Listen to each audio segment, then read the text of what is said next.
stage, and we were pretty flying high when we got on the stage, you know what I mean? So we did pretty good otherwise. But I think about Stacy's vocals and how good she actually was. And it's like, also watching her, like, how good she was with the audience. Slingshot. And how animated she was. You know, this tiny, tiny little woman with such a big, big voice. It was almost comical. You know what I mean? Like, you just didn't expect that kind of sound. But you hear her voice. I mean, yeah, she misses a few notes, but you can hear her voice. Again, like I say, it's from what it sounded like on this side of the camera versus what it sounded like on the other side of the camera. Like, it was pretty amazing what she was doing, considering, you know, she had a cold and she was hungover. But you can see after a couple of beers, when she gets back into it, you can see her bopping around the stage and stuff like that. And really, like, she did have stage anxiety, though. I do remember that she would get a little bit frightened before a show and nervous, but once she got into it, she was good. I was always I knew my job, and I mean, I'd done over 200 and some shows by this time, right? So I don't get stage fright. I get, my problem is I usually have to count myself in so I don't play too fast, because I get hyper. I get too excited, too much. Okay, let's do this. And then, you know, I throw everybody off that way. So I watch for that. Even now, like, I always kind of like 2, 3, 4, breathe, then go. Get rid of all that hypertension, that like, it's not nervousness or it's excitement. You know, it's adrenaline, right?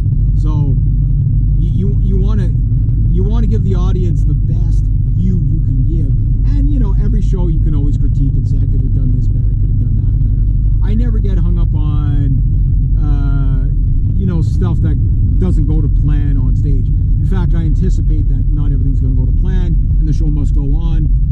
Such as when, you know, the first song we break into, called, I believe it was called Nosferatu.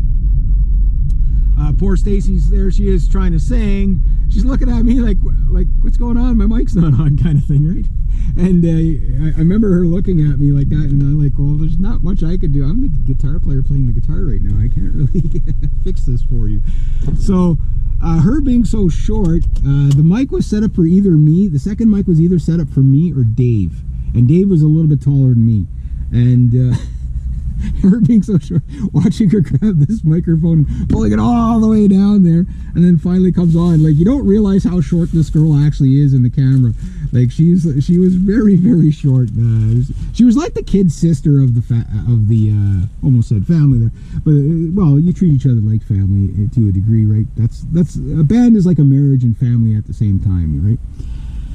And we functioned fairly well. I enjoyed like, I don't ever remember getting into any spats. I know some of the band members once in a while would spat a little bit, but it was usually over creative differences, which I think is completely okay. But I'll quote something Mark Holcomb said, that when you get into a band, especially I guess of that level, you know, like to what they're at, you have to learn how to critique things without it sounding like you're attacking the person, right? And it's almost like you have to give a warning. Hey, I'm going to critique something on you. Don't take it personal. Don't get angry. I'm just critiquing it because, and they would critique me all the time, but I was always a pretty chill guy anyway. And I remember Dave saying to me one night on stage, it was at the Grand Central stage, and this was a good show. This I think was opening up for April Wine, and there was another band. We were the first band of 3, and April Wine was the headliner. And I remember Dave going, Reg, and he should have said it to me earlier. That's the only thing, like, because it didn't offend me. He goes, Reg, can you turn down your delay? He goes, it's messing me up, man.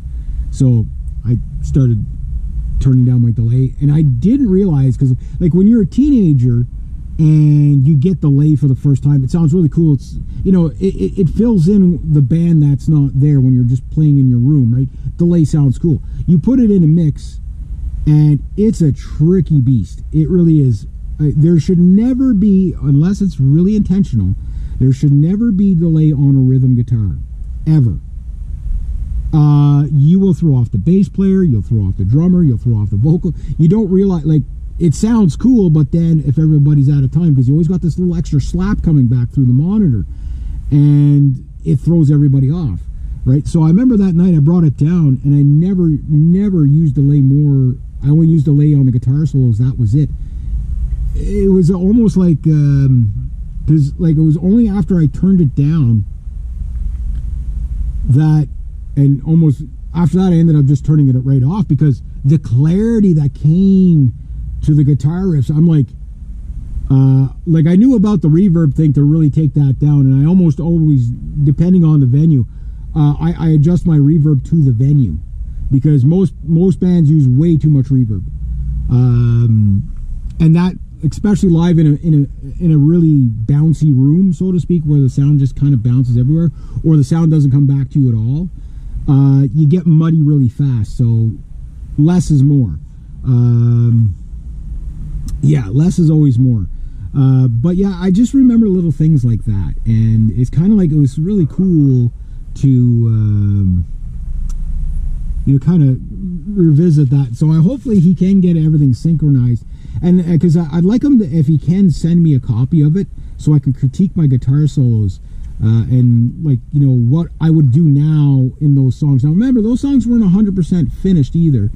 They were still works in progress, but you could tell that with a bit of polishing, those would have,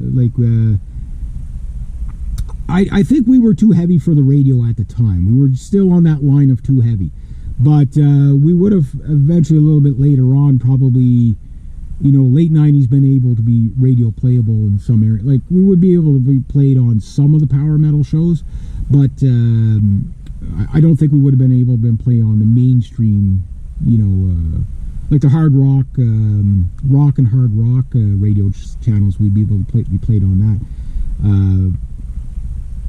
But like your main channel radio stations, we were too heavy for those, because they were more like, they'd play something maybe no heavier than Def Leppard kind of thing, you know what I mean? And don't get me wrong, Def Leppard did have some pretty heavy songs, like when you really think about it, but most of their songs were ballady, right? So they could get away with it. And then like somewhere right around the mid 90s to the late 90s, it got more acceptable to play heavier stuff, right? But I know those riffs were, especially like the Delusions of Grandeur song. That song, I think it was my favorite out of it. That one, and there was a song we had called Green. Like I say, any of the riffs that sound kind of very George Lynchish, I know those were our songs for sure. I know there was at least 2 covers in there. There might have been 3. I'll have to discuss it with Dave to see what he remembers, right? But I would like to know the lyrics for the songs, because as funny as this sounds, I actually wouldn't mind recreating those songs, because they were good. They were really good. And I literally listened to that live performance at least 10 or 15 times. You'll have to look. Well, you can't look at the view counter now because he pulled it down, but I just kept listening to it over and over, and I'd catch something different each time, and I'm like, oh, wow, we did that. Oh wow. And then I'd catch Dave's bass playing, and I remember, you guys heard me talk about him, his bass playing, like how creative the guy was, and he still is, like he's still super creative.